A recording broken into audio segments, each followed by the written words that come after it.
हरि ओम।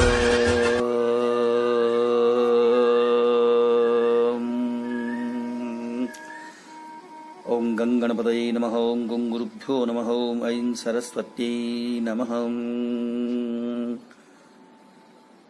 ब्रह्मानन्दं परमसुखदं केवलं ज्ञानमूर्तिं द्वन्द्वातीतं गगनसदृशं तत्त्वमस्यादिलक्ष्यम् एकं नित्यं विमलमचलं सर्वधी साक्षिभूतं भावातीतं त्रिगुणरहितं सद्गुरुं तं Namami.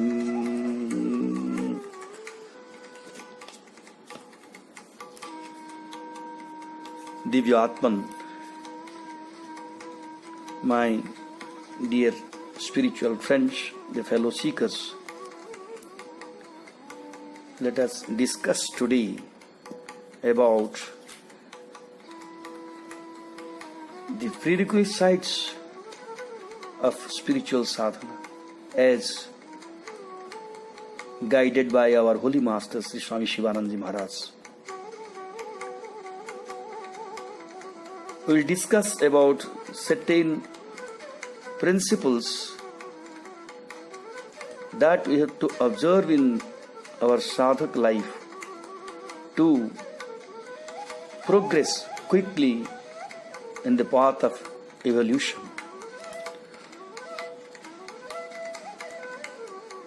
In this connection, we would like to discuss about non-cooperation.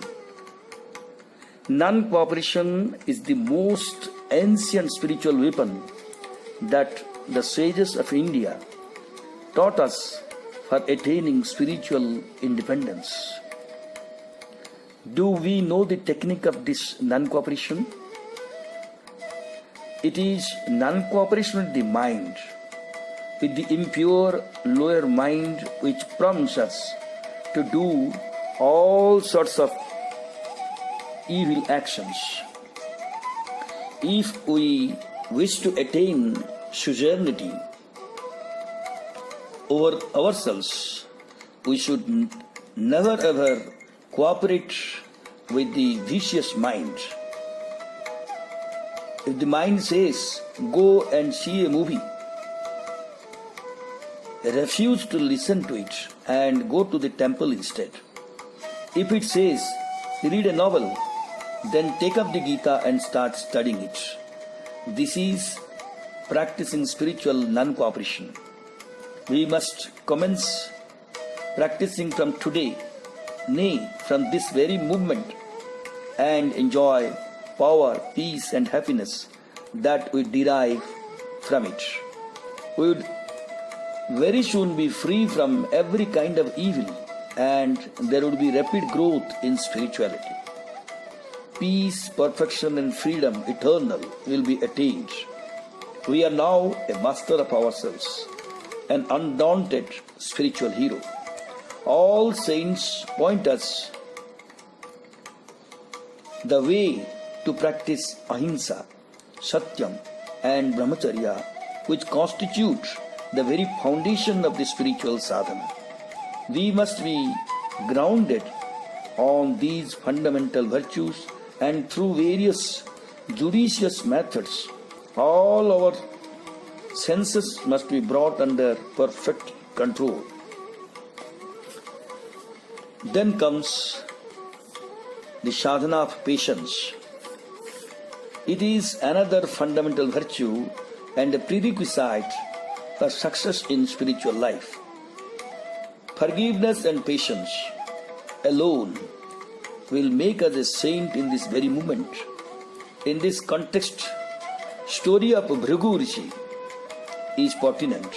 Sage Bhrigu wanted to find out who among the Trinity, that is Lord Vishnu, Lord Shiva and Brahma, had the greatest amount of patience. He went to Brahma and started insulting him. Brahma at once flew into rage. Sage Bhrigu then went to Shiva and scolded him. Shiva rushed with his trident to kill him. Then he went to Lord Vishnu, who was then reclining on the great serpent that is Adishesha. He abused the Lord and kicked him on the chest. The Lord at once got up and began to shampoo the feet of the sage, saying, "O Maharshi, did I hurt your holy feet?" Imagine, can we shampoo the feet of the person that kicks us and say, "My Lord, did I hurt you?"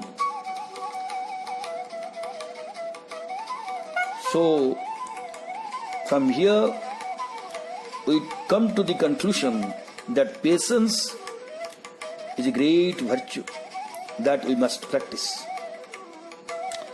We must be rigid and very strict with ourselves, but not with regard to the defects and weakness of others. How many of us have this mighty virtue? Every one of us would gladly forgive our own defects. Nay, we would not even admit our own faults. And if someone pointed them out, we would fight with him instead of thanking him. We are ever ready to superimpose all sorts of evil qualities on others. Then comes the virtue of fasting. The word itself terrifies us.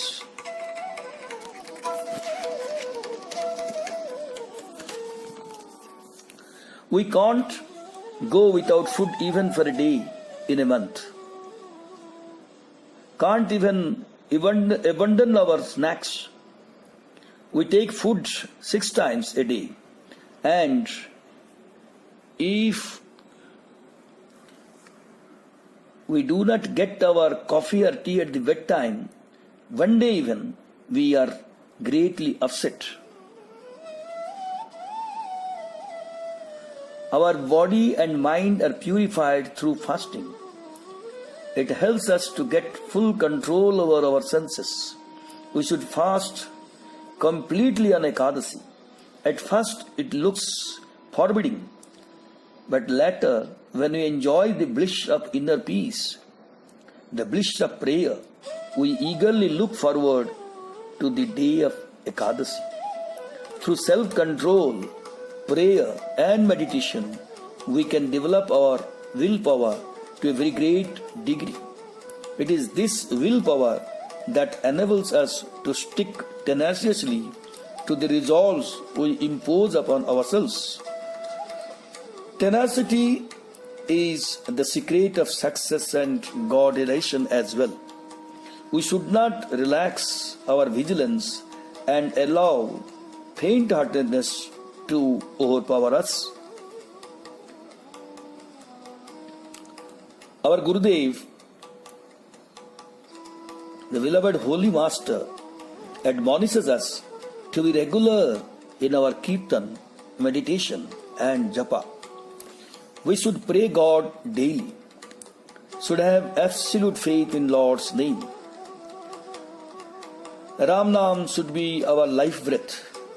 Our life breath will depart only with the thought that is deep rooted in our mind now. Hence, if the mind is wedded to Ram Nam, if we make it a point in repeating it, if japa becomes habitual with us, then our life breath will depart with Ram Nam and will attain liberation. Therefore, doing kirtan daily is a must. We should do japa of divine name incessantly without wasting a single second. We should follow the teachings of saints, and if we lead the life they led, we will also shine like them and eventually become like them. Jai Gurudev, Hari Om Tat Sat. Hari Om.